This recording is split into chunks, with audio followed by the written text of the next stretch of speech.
Bill Maher. The controversial comedian and political commentator grilled one of his guests, a Trump-voting Fox News host, about the asymmetry between the two parties when it comes to accepting the outcome of free and fair elections. And when that guest predictably tried to peddle false equivalences, Bill Maher shut her down. But before we unpack all that, if you end up liking this video and you want to support the channel, please be sure to hit the like, subscribe, and alert bells before you go. All right, friends, we got a clip to look at here from the most recent, an episode of Real Time with Bill Maher. Typically, Bill Maher would have already ended the season, but because he expected Vice President VP Harris would win and there would be post-election drama with Donald Trump and his supporters throwing a tantrum, he actually extended the season by 2 episodes. And so now they're dealing with the aftermath of Donald Trump's disastrous victory. And Bill Maher feels the need, rightly so in my opinion, to drive home the point that the Democrats are morally superior when it comes to accepting free and fair elections and democracy, and juxtaposing the behavior of president with the authoritarian impulses of Donald Trump and Mary Catherine Ham, who has regularly appeared on Real Time with Bill Maher, and she's a Fox News contributor. She tries to create a false equivalence, even though she indicates somewhat. She recognizes that Trump is a lot worse on this, but she has to muddy the waters. She has to try to muddy the waters in order to defend Trump somewhat. So even right off the bat, so full disclosure, Mary Catherine Ham. We've actually discussed her in previous videos. She is not the most deranged Trump supporter you will find on the Fox propaganda network, but even there, right? So she's like, credit to Biden and Harris for doing what they should do, implying that Biden and Harris alone have an obligation to observe the peaceful transfer of power. She should have said credit to Biden and Harris for doing what every incumbent administration should do, which is observe the peaceful transfer of power that Donald Trump didn't do. Credit to them and no credit to Trump. As a matter of fact, Trump gets a demerit because he didn't do what he should have done, but instead she has to pitch it as though the burden is exclusively on the Democrats and that Trump gets to do whatever the hell he wants. And so when Bill Maher has to remind her, well, wait a minute, Trump didn't do it. Yeah, sure, but okay. Now Biden gets half credit because we don't know if he knew he was in the room with Hitler. Of course, a reference to all the times that Democrats have referred correctly to Trump as a fascist, echoing sentiments from many senior staff who work for Donald Trump. People like Chief of Staff John Kelly, former chairman of the Joint Chiefs of Staff Mark Milley, former Secretary of Defense James Mattis, all of whom have referred to Donald Trump as a fascist. Mary Catherine. If you're watching, they're the same people who say we're not a democracy, we're a republic, screw majority rule, screw majority votes. Then, of course, the first time that Donald Trump actually wins a popular vote. And I should note, by the way, that Donald Trump's popular vote margin continues to shrink. He hasn't even won the majority of votes. He is now at a plurality. Because if you take the number of votes for people who voted third party or did a WRN and combine them with the number of people who voted for Vice President Harris, Trump isn't in the majority. They are in the majority. He merely has a plurality of votes. So again, also keep that in mind when people like Mary Catherine Ham and others suggest that Donald Trump either won in a landslide or has some sort of popular vote mandate, a logic that they never ascribed to Democrats when Democrats won the popular vote and the Electoral College vote decisively by greater margins than Donald Trump did. Again, note the as symmetry. That's all they can do. They can only win by employing a symmetry. They can only win elections that way. They can only win arguments that way by holding themselves to different standards. People who are defending it cannot just look past it like, well, we won the election, so that's it. Well, currently Bob Casey, Democratic senator in Pennsylvania, is doing exactly what you're saying, where he's looking for all these votes and trying to, and the Bucks County commissioners are saying, we need fake ones, we need to get all the ones that are unregistered. No, they're just counting them? No, that's not actually true. They're just counting them. Not actually true. And if you It dismiss is. that and you don't recognize the mote in your own eye, then that is a problem. So you're saying Bob Casey, in this, that's equivalent to Trump in 2020? No, I don't say they're equivalent. I say that you have to recognize that these things happen, for instance, in 2016 and 2000. No, they didn't. No, they didn't. No, they didn't. So, again, Mary Catherine Ham, not the most deranged Trump supporter by any stretch of the imagination, but she wants to focus. She wants to pivot to Bob Casey, the incumbent Democratic senator who will very likely lose. I mean, it's already been projected that he's lost.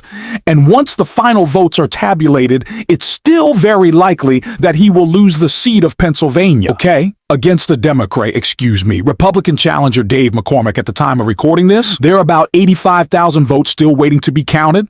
And the delta between McCormick and Casey is about 25,000 votes. So in theory, once all the votes are tabulated, it is possible that Casey will emerge in the lead, very unlikely to do so. And once those votes are tabulated, Bob Casey, I believe, will formally concede. And if he doesn't, he deserves all the criticism in the world, because that is disgusting. Because Democrats and Republicans should concede elections. However, Mary Catherine Ham is conflating Bob Case, demanding that all the votes be counted, with Donald Trump as the sitting president of the United States in 2020. Not simply waiting for all the votes to be counted should be fine. Instead, he declared himself the winner the night of the election before all the votes were counted. Now, that is completely different from what Bob Casey has done. And the level of responsibility that Donald Trump had as the sitting president of the United States is far greater than any Republican or Democratic senator to begin with. So, again, total asymmetry here. If Bob Casey came out on election night and said, "We won, stop the count, we won," then I would agree that that's pretty disgusting. It still wouldn't be as bad as what Trump did, because Trump was the president at the time, and the president is more powerful than a single U.S. senator, and therefore has more responsibility than a single U.S. senator, but it would still be abhorrent. But that's not what Bob Casey has done. And so then once Bill Maher says no, he's just waiting for the votes to be counted, then she tries to pivot to 2016 and 2000. So in 000, Vice President Al Gore lost the state of Florida at the time. As of the final recount by 500 votes 5, he lost a presidential election by the time of the final permitted recount under the Supreme Court because of State Supreme Court of the United States in Bush, Viv Gore, effectively told Florida, stop recounting, stop. It was at the time of the final recount, it was a margin of 500 votes. Did Gore immediately concede? No, he asked for recounts, but when the Supreme Court stepped in and said the recounts are done, do you know what Al Gore did? He dropped all of his lawsuits. He formally publicly conceded.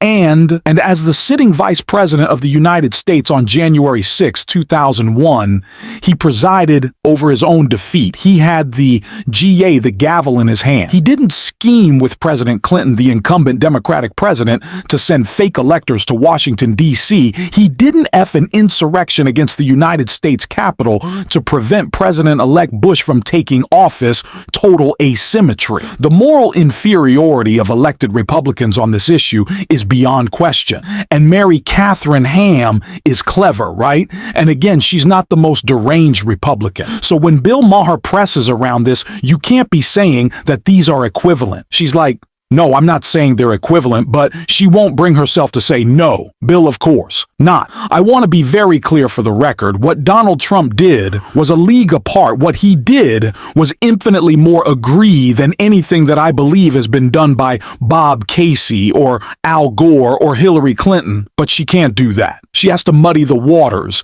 in order to morally justify Trump, in order to morally defend Trump in a debate. I'll also remind you, since she mentioned 2016, routine again. Hillary Clinton conceded the night of the election, and in the early hours of the next morning, she gave a public speech to her supporters and said that she called Donald Trump conceded the election, and she's conceding the election formally and publicly. She didn't try to sue her way into the White House. She didn't demand audits and recounts. She didn't scheme with then Vice President Joe Biden and then President Barack Obama to thwart Donald Trump's victory.